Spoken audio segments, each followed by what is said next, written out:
This is the Dark Zero Horror Network. Psychological Autopsies.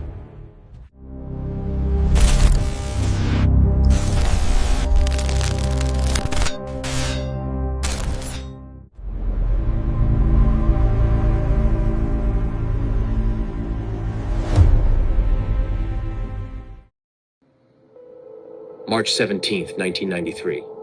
Most of the country was celebrating, but in a secluded farmhouse in North Dakota, the luck of the Irish had just run out. Dan O'Grady had just returned from a trip to the Emerald Isle. He claimed he'd found a pot of gold at the end of a rainbow. His neighbors called it a drunken fantasy. His wife, Leah, probably thought the same, until she was found at the bottom of the basement stairs with a snapped neck. The official report? An accidental fall. But the bruises on her ankles told a different story. Small, hand-shaped bruises. Welcome to Zero Evidence. I'm your host.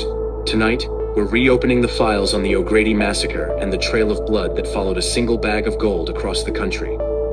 We aren't looking for myths. We're looking for a killer. Let's look at the evidence. Following the death of Leah O'Grady, Dan O'Grady suffered a massive stroke.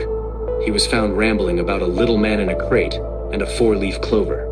Fast forward 10 years, new tenants move into the O'Grady property. Within 48 hours, the body count begins to rise. A local boy found with his chest crushed. A sheriff's deputy, deceased from a severed spinal column. The media at the time focused on the supernatural elements.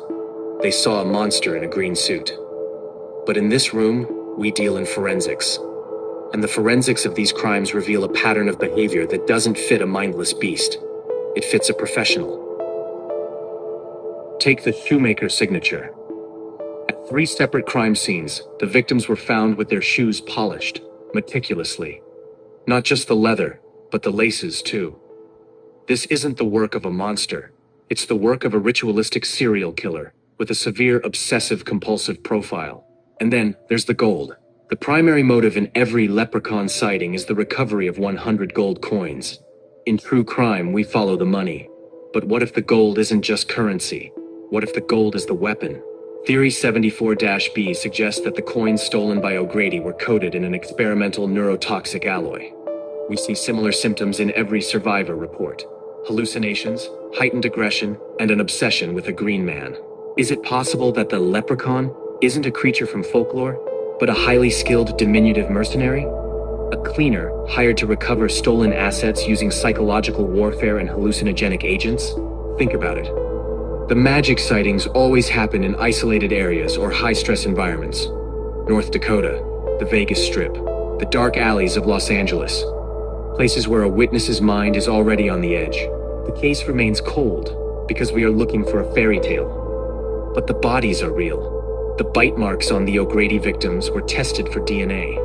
The results were inconclusive, not because they were magical, but because the samples were contaminated with an unknown ancient soil only found in the deep bogs of Ireland. Someone is traveling, someone is killing, and they won't stop until the ledger is balanced. If you have any information regarding the whereabouts of the O'Grady gold, or if you've seen a suspicious individual matching the Shoemaker profile, keep your shoes clean and keep your doors locked. This has been Zero Evidence, part of the Dark Zero Horror Network. Next week, we head to Haddonfield to ask, how did a 6-year-old learn to drive a getaway car? I'm your host, Ben Jarvis. The file is closed, for now. Oh. No problem. I smell some tea brewing.